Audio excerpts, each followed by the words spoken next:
নমস্কার বন্ধুরা, দেশি কিংবা বিদেশি সবাইকে আমার নমস্কার। বন্ধুরা, অনেক দিন আসলে আপনাদের সামনে ভিডিও করা হয় না, তো চলে আসলাম।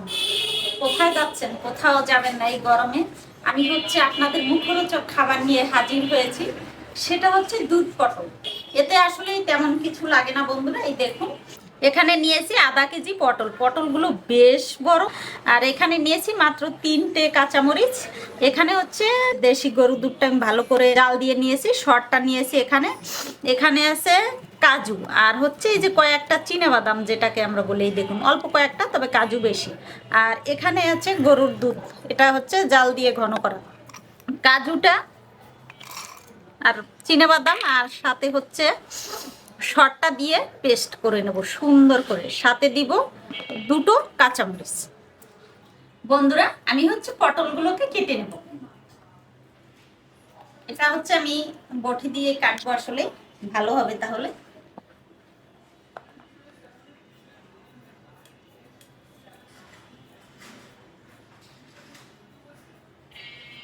এতে তেমন কোনো মশলার দরকার হবে না, দেখবেন বন্ধুরা মশলা কি কি দেয় রান্নার সময়। বন্ধুরা, পটলগুলো যেহেতু বড়, আমি এটা 3টা করে পিস করবো। দেখুন,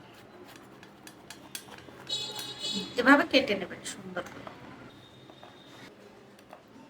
ডুমডুম করে কেটে নিয়েছি, চলুন রান্না করে। দেখুন বন্ধুরা, কড়াই গরম হয়ে গেছে। দিয়ে দেব সরিষার তেল।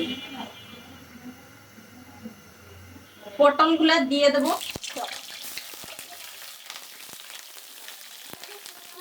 বন্ধুরা, এটা এখনো হলুদ দেবো না, এটা শুধু লবণ দিয়ে সুন্দর করে ভেজে নেব। দেখুন বন্ধুরা, ভাজা হয়ে গেছে, তুলে নেব।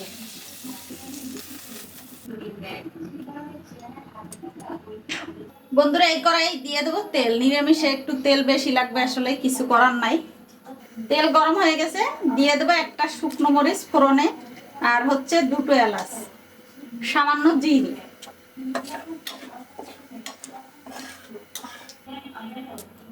দেখুন বন্ধুরা, এই যে দুধের সর আর কাজু বাদাম, আর আপনার চীনা বাদামটা আমি সুন্দর করে ব্লেন্ড করে নিয়ে গেছি, দিয়ে দেব।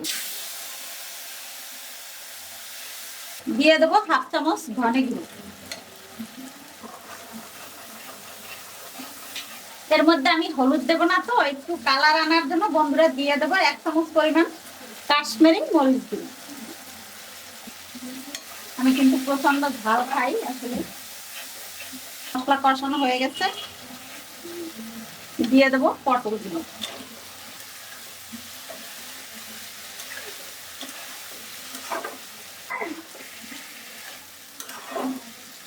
একটু ঢেকে দেব।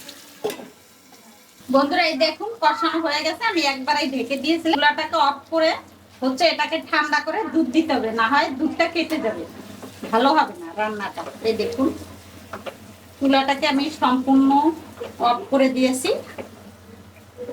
বন্ধুরা, এসব সুন্দর সুন্দর রান্না পেতে অবশ্যই প্রতিভা কিচেন ফলো করবে।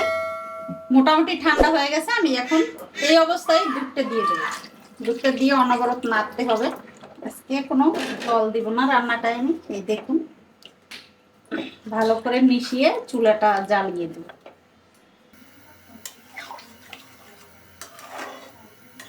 স্বাদ মতো লবণ দিতে হবে। এটা কেটে যায়নি, দেখুন দুধটা একটুও কাটেনি। ঠান্ডা করে দিতে হবে। এই টিপসটা কিন্তু অবশ্যই আপনাদের মনে রাখতে হবে বন্ধুরা। নিরামিষ তরকারি যেহেতু, আমি সামান্য চিনি দিয়ে দেবো, একেবারে সামান্য বন্ধুরা, খুব কম আসলে।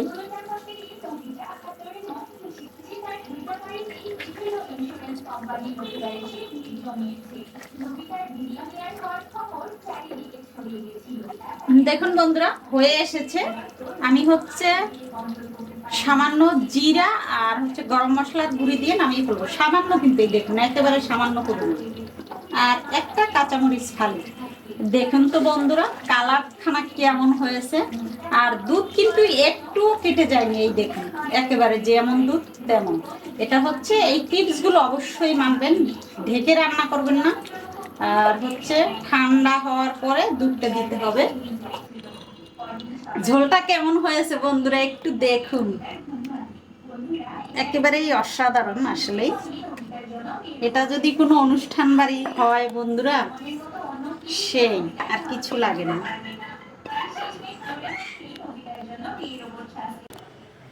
বন্ধুরা দুধ পটল তো হয়ে গেছে, একটু কালারটা দেখুন তাহলে বুঝতে পারবেন আসলে কেমন হয়েছে। আমি হচ্ছে এখন খেয়ে নেব, কারণ ওর বাবা আসলে বাসায় নেই, একটু বাইরে গেছে, আসতে দেরি হবে, এজন্য আমি হচ্ছে নিজেই খেয়ে নেব। দেখুন মানে কি বলবো, এটা দেখতেই অসাধারণ, আসলে খেতে জানি না কেমন হবে।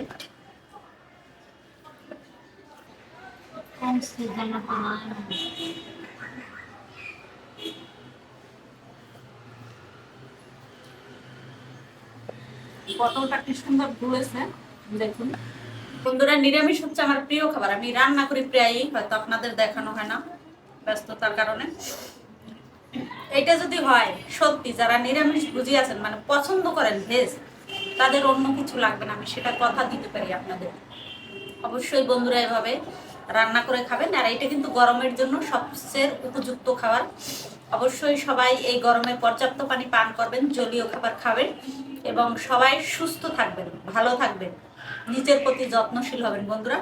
আর এভাবে সুন্দর সুন্দর ভিডিও পেতে অবশ্যই এই গরমে অনেক সুন্দর সুন্দর আপডেট ভিডিও প্রতিভা কিচেনে দেখতে পাবেন। সেটা দেখতে হলে অবশ্যই সময় দিতে হবে এবং আমার ভিডিওগুলো দেখতে হবে।